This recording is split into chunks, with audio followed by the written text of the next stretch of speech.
DNA news টিভির এই সংবাদে সবাইকে সুস্বাগতম ও আমন্ত্রণ জানাচ্ছি। আশা করি খবরটি প্রথম থেকে শেষ পর্যন্ত সবাই দেখবেন। তাহলে চলুন শুরু করা যাক আজকের সংবাদ।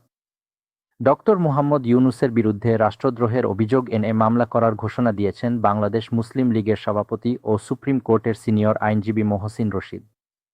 তিনি বলেছেন, ইউনূসের কর্মকাণ্ড শুধু সংবিধান লঙ্ঘনের মধ্যেই সীমাবদ্ধ নয়, বরং তা রাষ্ট্রদ্রোহের পর্যায়ে পড়ে।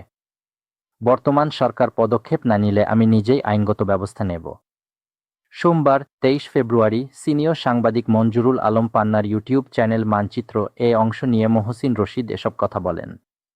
মহসিন রশিদ বলেন, প্রধানমন্ত্রীর পদ শূন্য হওয়ার পর রাষ্ট্রপতি একমাত্র সাংবিধানিক পদে অধিষ্ঠিত ব্যক্তি ছিলেন। সেই রাষ্ট্রপতির সঙ্গে যথাযথ যোগাযোগ না রাখা, নীতিগত সিদ্ধান্ত নেওয়ার আগে তাকে অবহিত না করা এবং সাংবিধানিক শিষ্টাচার উপেক্ষা করা গুরুতর লঙ্ঘন।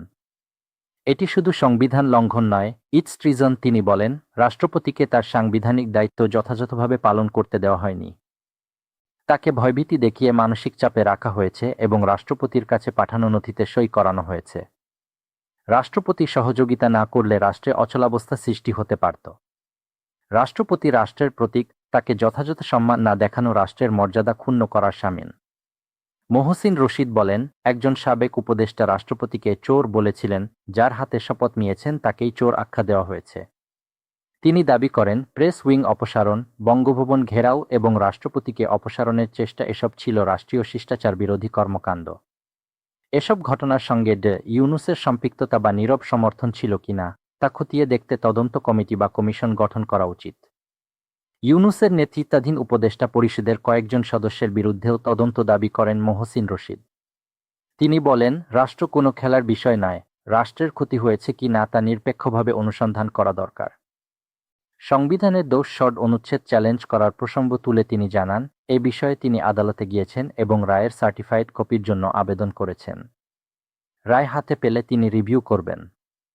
ভবিষ্যতে যেন আর কোনো অবৈধ বা অসাংবিধানিক অন্তর্বর্তীকালীন সরকার না আসে, সে বিষয়ে সতর্ক থাকা জরুরি। মহসিন রশিদ বলেন, সরকার যদি কোনো ইনকোয়ারি কমিটি গঠন না করে, তবে তিনি নিজেই নোটিশ দিয়ে মামলার উদ্যোগ নেবেন এবং ইউনূসকে পক্ষভুক্ত করবেন। আগেও করেছি, আবারও করব।